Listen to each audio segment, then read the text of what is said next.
This series contains adult language and descriptions of graphic violence. Listener discretion is advised.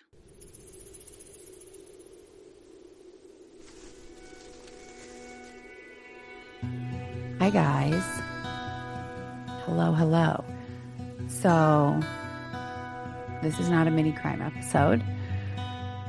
It's just a talking episode because I just had the coolest experience. Well, there's a couple things I want to talk about. Hold on, let me get my notes.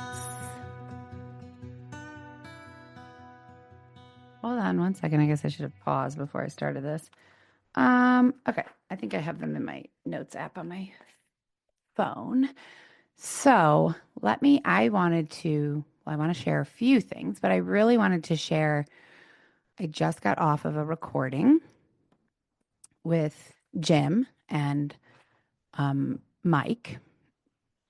I think I've talked about Mike, but maybe I haven't. Mike is like our absolutely brilliantly talented everything. He doesn't even like one title doesn't fit him because he edits the video, he makes social clips, he does everything and he's amazing. This is my work that I do with Jim Breuer. So Jim is doing this new thing. We're always trying to come up with new segments and just keep the show fresh and new. I said new so many times. But so one of them is that Jim was like, I want to start giving you guys movies that have been really meaningful or important to me. And then you guys watch them. And then we all get on the podcast and talk about them. So the first one that we did, which maybe I talked about, I'm not sure, was Captain Fantastic. And I had never seen that. I won't go back into that because I can't remember if I've talked about it. So I don't want to bore the people if I have. But I found it to be an amazing movie and I loved talking about it. So we did that. We recorded, we all watched it separately and then we got on the podcast and talked about it. I think that episode is out there somewhere. It is out there. And then the next film was a documentary called The Biggest Little Farm. I watched it 2 nights ago. I was putting off watching it because I watched the trailer and I cried in the trailer. Because for 2 reasons, honestly. One, sad animal stuff. It's a farm, so that's to be expected. And I could tell from the trailer, there's going to be sad animal stuff. And then also, which is weird, but because it's what I want. It's the life I want. It's exactly what I want to do.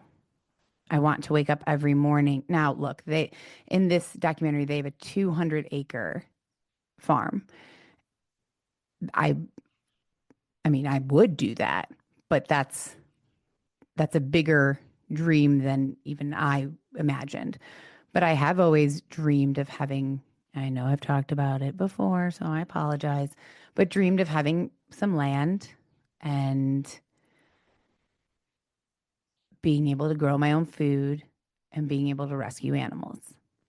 So it's a little bit different than the farm that they have. They have a farm where like they sell eggs and they sell all like the fruit and the vegetables, so that they're growing in very large quantities. And it's a working farm. That's how they sustain the farm. They also do sell the pigs to people. I don't believe they don't butcher the pigs there, but they do sell the pigs to other places for food, which was something I asked him about. Oh, so I didn't get there yet. So we watched the film, and then today the 3 of us got on, and for about an hour we talked about the film and just what we thought and all of our thoughts and feelings about it. And I have 1,000 thoughts and feelings about it. And then I was able to get the filmmaker and John Chester. He made the film before he was a farmer. He was a filmmaker. I guess he's still a filmmaker.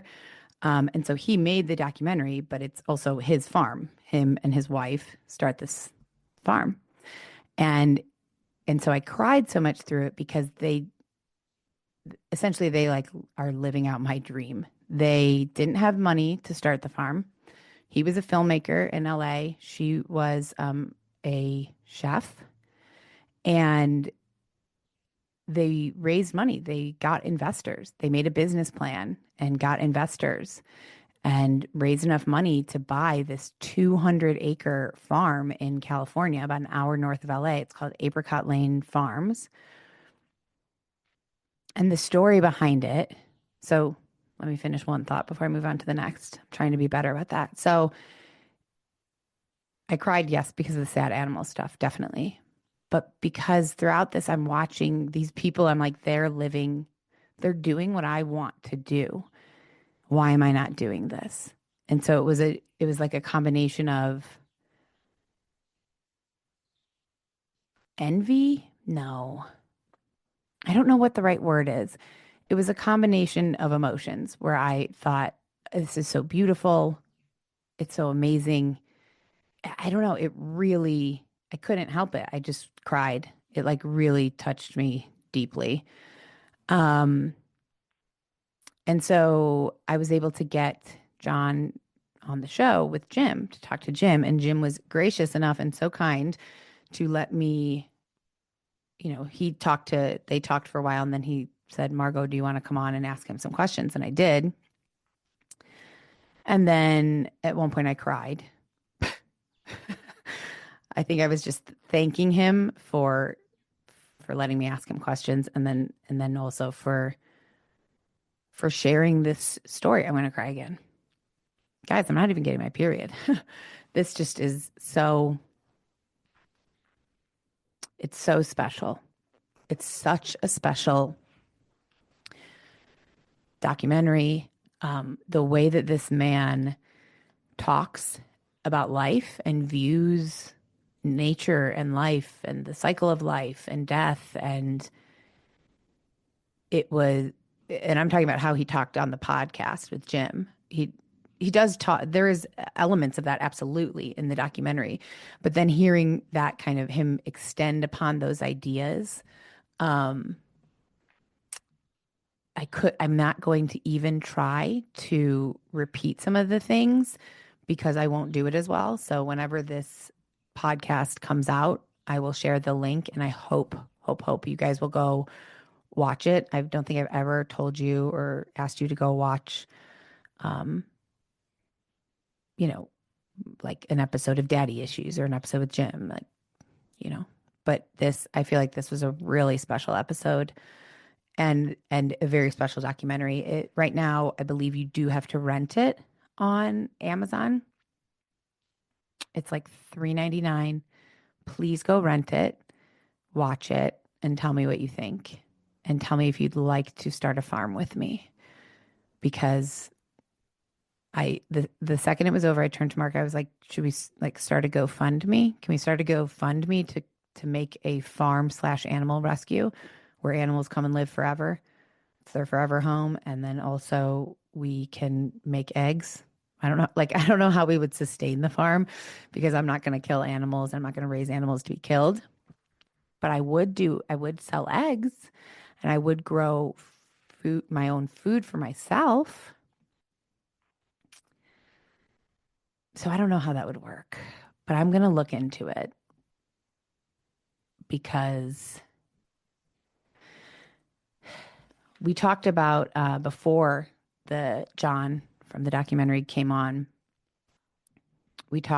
Myself and Jim and Mike talked about a million different things that this kind of film inspired us to think about. And one of them that I said was, Mark and I sometimes talk about this, like what is the purpose of what we're doing? Like, look, I love producing. I love podcasting. I love writing. Like, I love all the creative aspects of my job. And also, if someone said to me, here's a piece of land and here's enough money to sustain the land for 20 years, but you have to give up everything that you own. You have to give up all connections to social media, to television, to everything.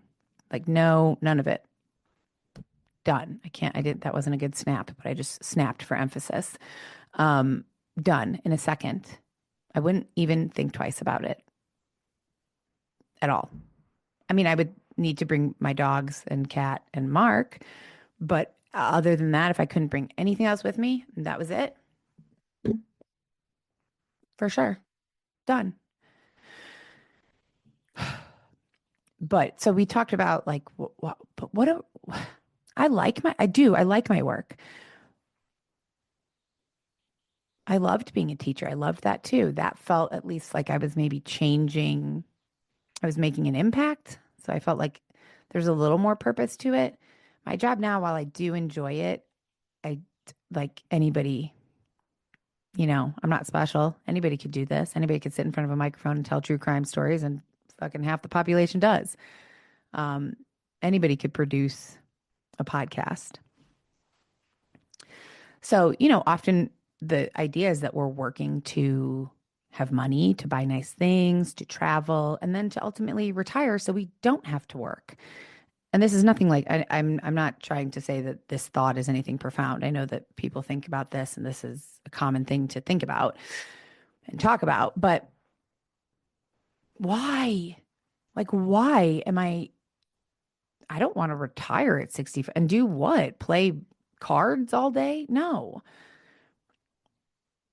I just want my life to be simple and to have a purpose and to feel like I'm connecting to life. And he said something. He said, as humans, we're seeking to understand meaning, like the meaning in life, to find the meaning in things, like why are we here?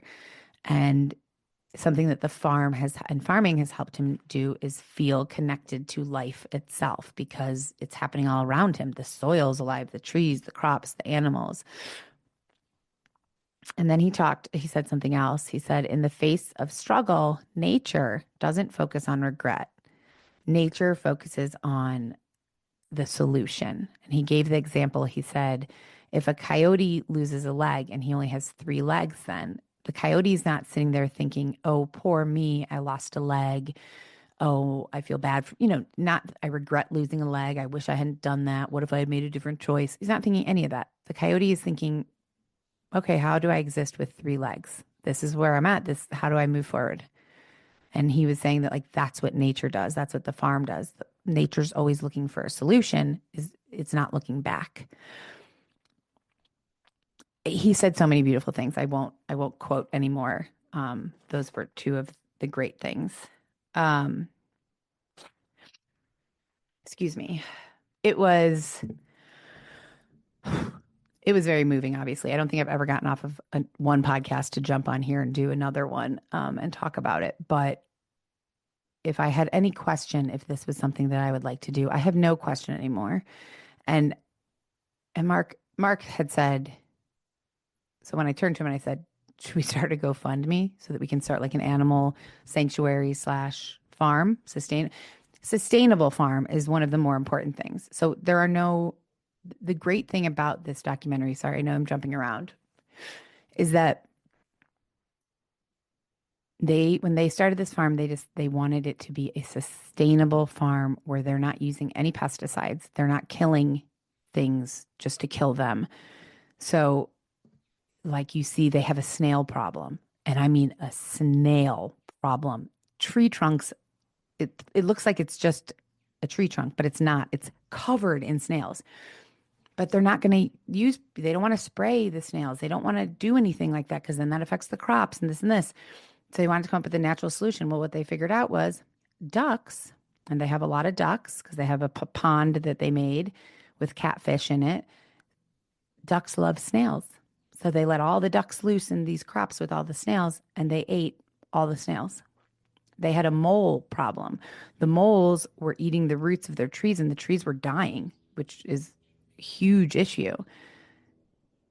And so they built um, like owl homes, like these little like bird houses for owls, and they put them all over in the trees and on the barns and everything.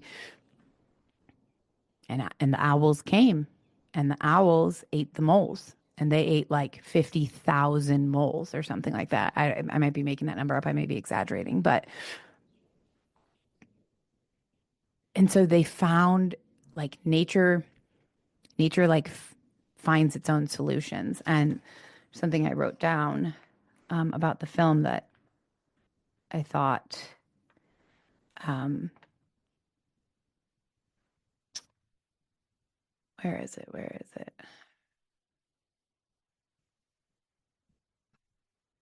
Sorry, guys. I have a lot of notes here. Something about like, I can't find it in my notes right now. Oh, well, that, that they never stopped adapting, and nature too never stops adapting. And if you kind of just like give up a little bit of control, that nature will solve its own problems. And that could be, a trip that we could put some of that. I know that, look, if I don't pay my electric bill and my electricity gets shut off, the problem isn't going to solve itself. So I'm not at all trying to say that. But sometimes trusting the process is good. And that the the land, when they buy the land, it's dead. It hasn't been a farm for a long time, and it just looks dry and barren. 200 acres of just like dry dirt. And I was like, I can't, like, how are they going to change this? And then you see over years. I mean, the film, the documentary goes over the course of, I want to say, 7 years. Um, yeah, at least 7 years, and they completely transform it. And it's like a really, not to get all cheesy on you here, but a really interesting metaphor for life, that growth takes time and patience and struggle, but the end result is worth it. And that is exactly what happened on this farm. And so now that I've given away half of the documentary, I'm just kidding. Even everything I told you, it's phenomenal. Now, if you're an animal lover like I am, there are parts that I had to close my eyes and earmuffs it because I couldn't hear. I didn't want to hear or see. A handful of parts. Mark watched it with me. He's my eyes and ears when there's that type of stuff. So he filled me in and then told me when I could like open my eyes. Um, oh, the dogs are inside. I thought I heard them whining outside. It was incredible, but beware that you might, if you're an animal person, there are some parts you might need to fast forward through, just briefly. I urge you to go watch it. And like I said, if you'd like to come start a farm with myself and Mark, that is my life goal. Did I ever finish that conversation? Like, what are we working towards? I did finish that conversation. Apparently, there's something called a farm loan. That's what Mike was telling me. So I'm going to look into that. And then I also think I would have no shame. So after we found out that Henry has cancer and the heart tumor and all that, Mark was like, "Well, do you think you should start a GoFundMe? Do you think like listeners of the podcast might donate?" And I was like, "I'm sure they would, but I'm not going to do that. Like, I'm not going to." And it's not a pride thing. It's not an ego thing. I have no problem. I talk about how I'm broke all the time. You want to send me money? Send me money. I'll take it. No problem. But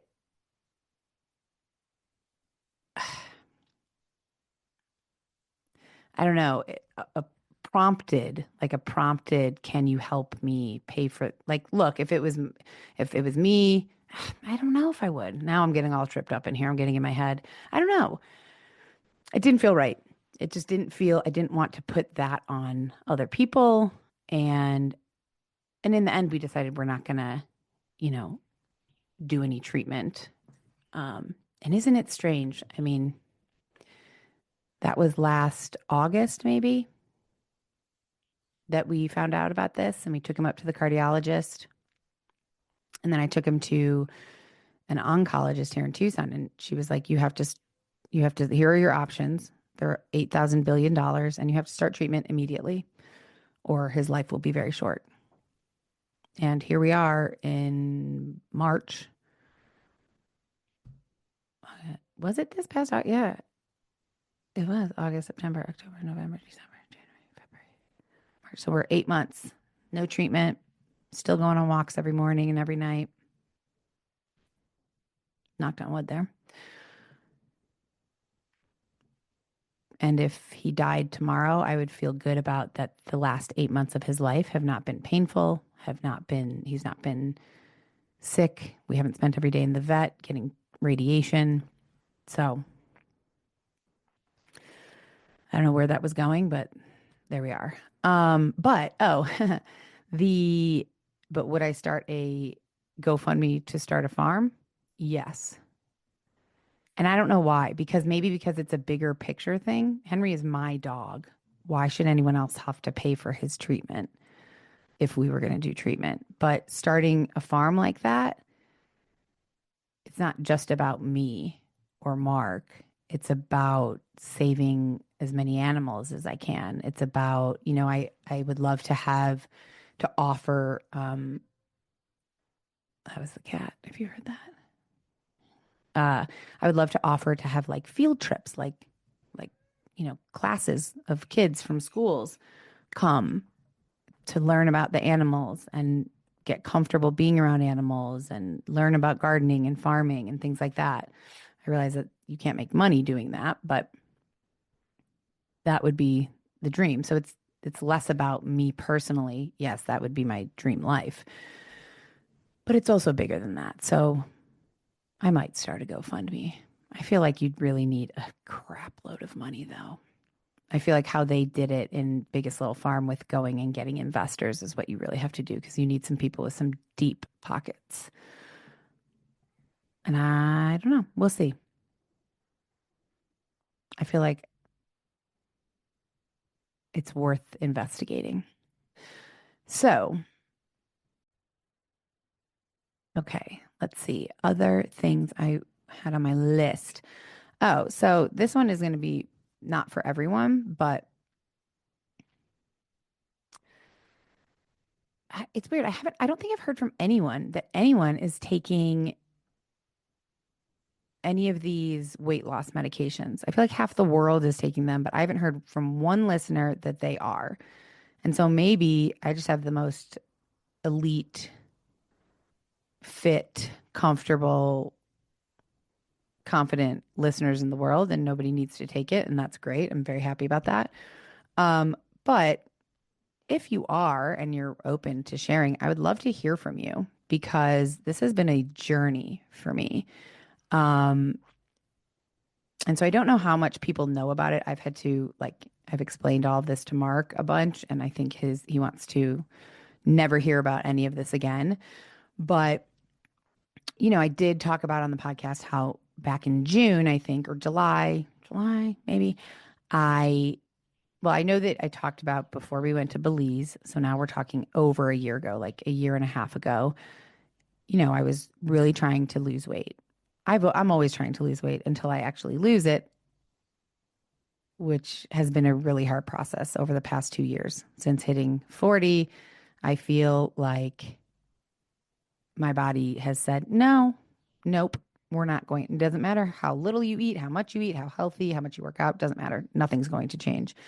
This is how you look for the rest of your life. And I was not comfortable with that.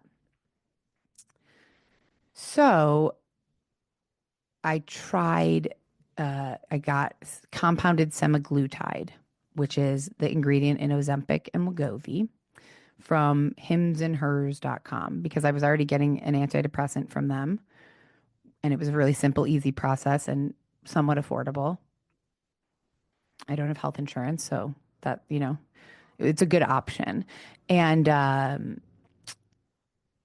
so once they started offering semaglutide, compounded semaglutide, so it's not the name brand, but it's the main ingredient. I'm not trying to like mansplain to anyone. I just don't know how much people know about this stuff or not. So I started taking it back in June, and it did help me lose about 25 pounds, 30 pounds, slowly, very slowly. But yeah, because by January, I had lost about 25 pounds. So that's a while. June, July, August, September, October, November, December, January. It's 7 months. It was a little slow. I could have dealt with the slow weight loss, except for then it stopped. And I also want to say, I remember when Ozempic came out, thinking like, oh, it's cheating. Like, that's so unfair. If you can afford it, then you can be skinny and you don't even have to do anything. You just eat Snickers bars all day. No, that is not the case.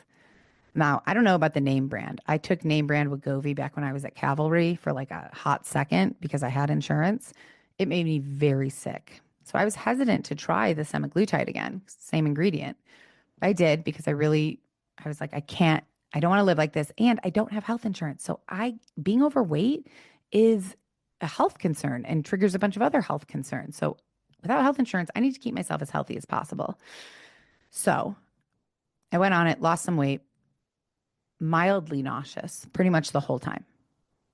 Nothing that kept me, I wasn't like on the couch all day. Maybe the day I took my shot, I was. But then I was fine, but just like mildly nauseous. Didn't want to drink. I still had an appetite, so I still ate, but I just didn't feel good. And I was tired a lot. But I was losing weight, so I'm going to deal with it until I wasn't losing weight. And then I was like, what the fuck am I going to do? Because for some people, it only works to a certain degree. And so I went to see my doctor, and she said, yeah, it might have stopped work. Like you've lost 25 pounds, 30 pounds. It's really only designed to help people lose that much weight, which I don't totally understand. I still have plenty of more weight to lose. Why would it suddenly, I don't get it, but fine. So I asked about the other drug that's like this called compounded terzepatide. So that is, if you've seen commercials for Zepbound or Monjorno. So it's essentially the same thing, but it works on another receptor in your body that Ozempic doesn't. My friend in Phoenix is taking it, and she's liked it. Of course, it's a little more expensive because it's supposed to work better.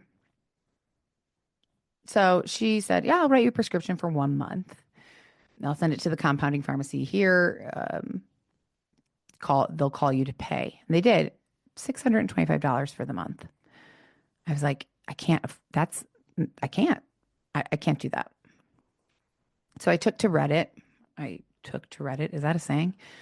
I got on Reddit, which is not something that had ever done before. But I needed opinions. Like, should I pay this? And there's, a subreddit, compounded terzepatide and whatnot.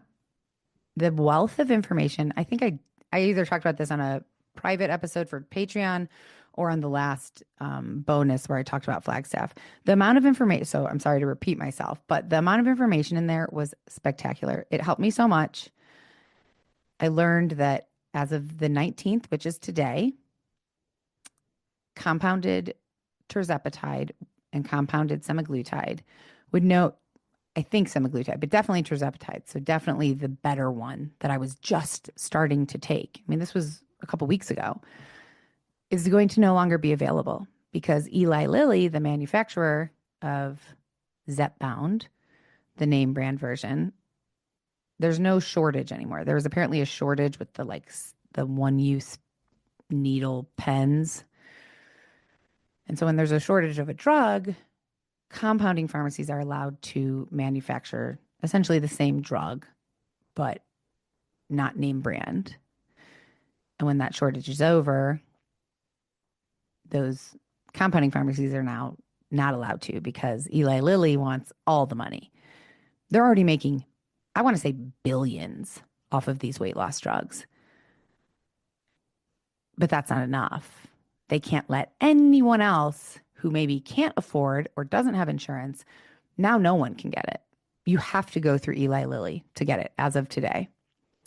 So like 2 weeks ago, I'm researching this, learning. So through Reddit, I learned, no, don't get it. Don't pay $600 for the month.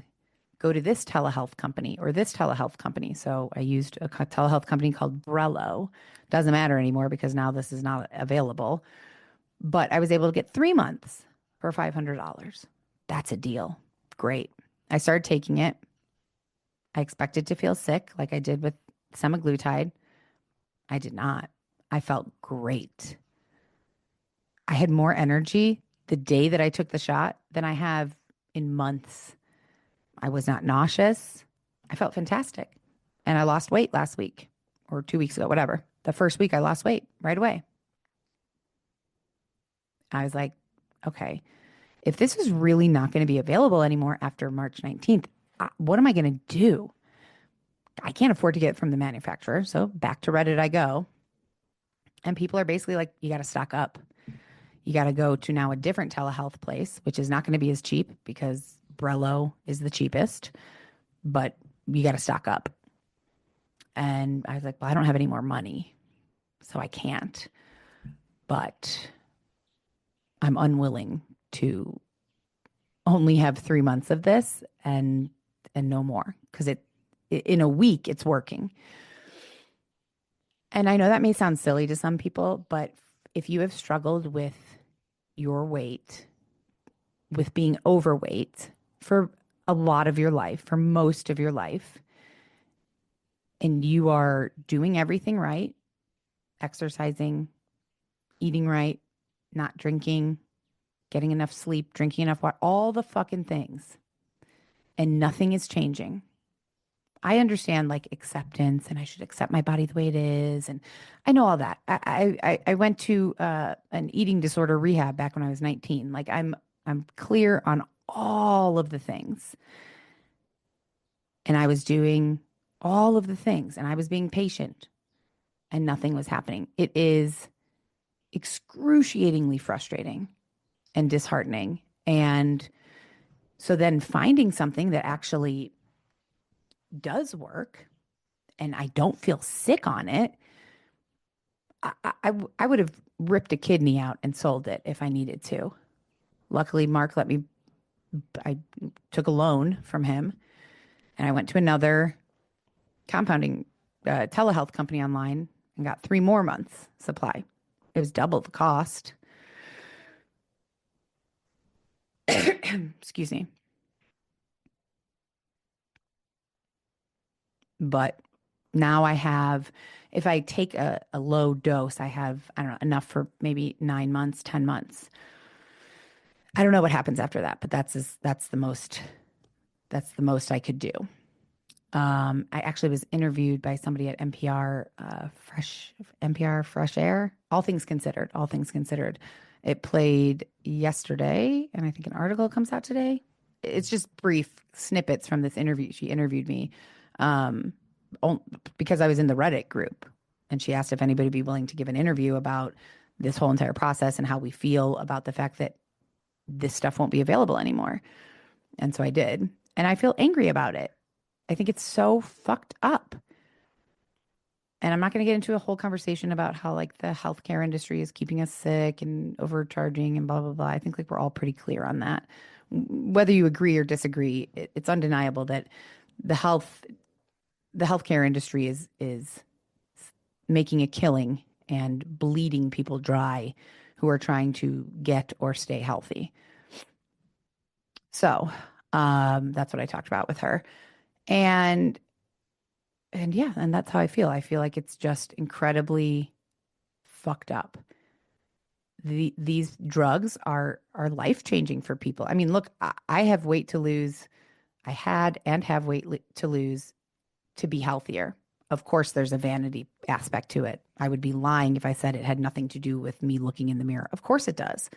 It also has to do with that my blood pressure goes lower. My risk of heart disease and heart problems goes much lower.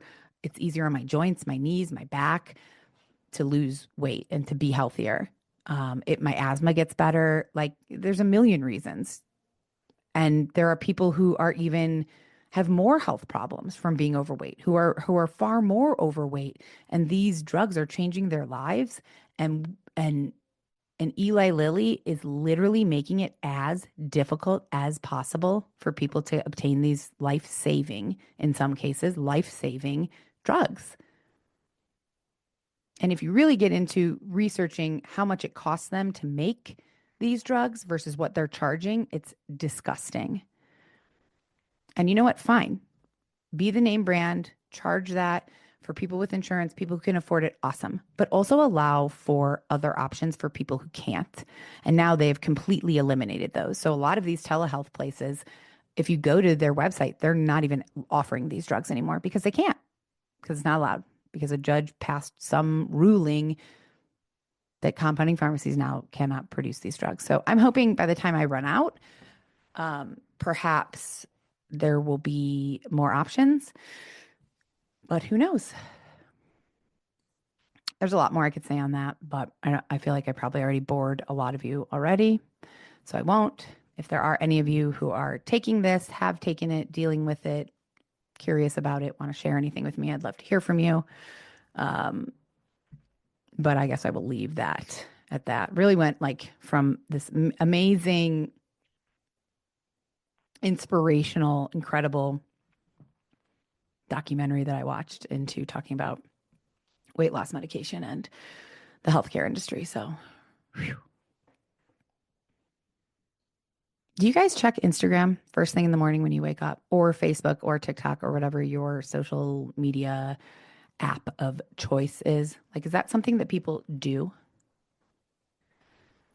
Because I was talking to a friend the other day and she said, I feel like you're good at not, at like disconnecting when you need to, which is generally on the weekends. I don't answer texts. I don't check email. Like I completely disconnect. But even during the week, I mean, I post for Jim and I'll sometimes post on Death by Southwest, but I don't scroll. I used to, but I don't scroll. It is not like, it's not something that I check first thing in the morning or really at all. Like, check what? I guess is what I'm wondering. And that sounded extremely judgmental. So I apologize. I don't mean it to be. It's more confusion. Like, what am I checking? That like somebody that people liked a photo I posted? Or am I checking like is it the way that you get your news by checking Instagram? Or is it that you like to see what your friends and family perhaps are doing and they post a lot?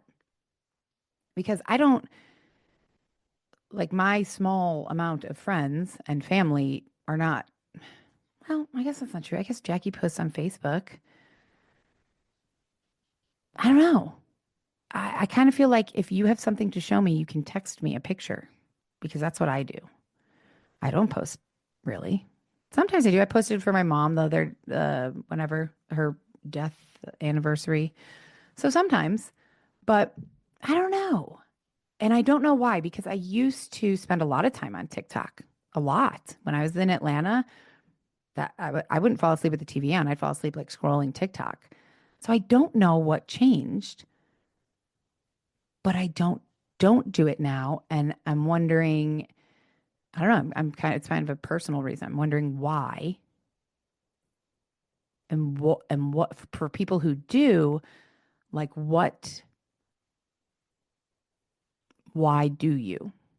I guess that's my question. I started listening today to the Mel Robbins podcast episode, Let Them. I mean, this is, hey, if you don't use social media, then you might not know what I'm talking about. If you do use social media, you probably know what I'm talking about because what, she has a book. Is it a book? I think it's a book called Let Them, the Let Them Theory, which is exactly what it sounds like.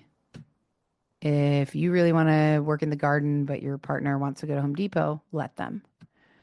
If your friend is, and this one did resonate with me, if your friend is dating or married to losers or someone who's not good for them, and you've told that, you've had that conversation with them and they've talked to you, but let them.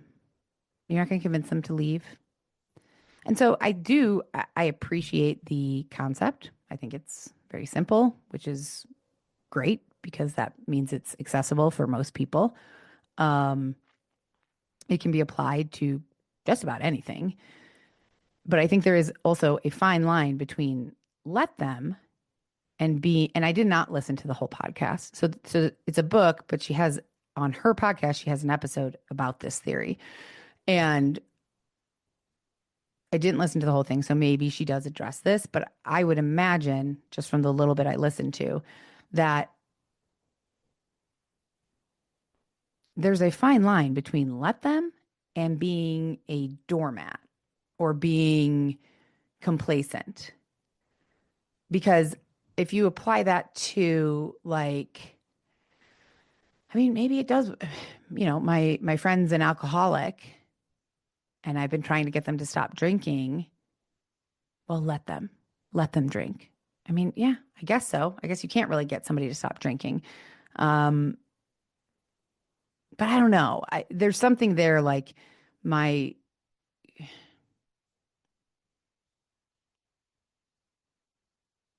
I understand not taking on the burden of trying to change other people, change their actions, change who they are, change what they're going to do. I get that. I struggle with sometimes you can't let them. Sometimes you have to address something. So I don't know. Maybe I need to finish listening to it, but very popular. So if you haven't heard of it, look it up because it is honestly. This is going to sound like a bitchy thing to say. I was kind of like, why do I have to listen to a whole podcast or read a whole book about it? It's pretty straightforward. Like, let them. Okay, cool. So maybe I guess I need to finish listening to it before I judge it. So I will do that. What else? What else? What else? Uh, I think that we'll call it good. I don't want to clutter this up.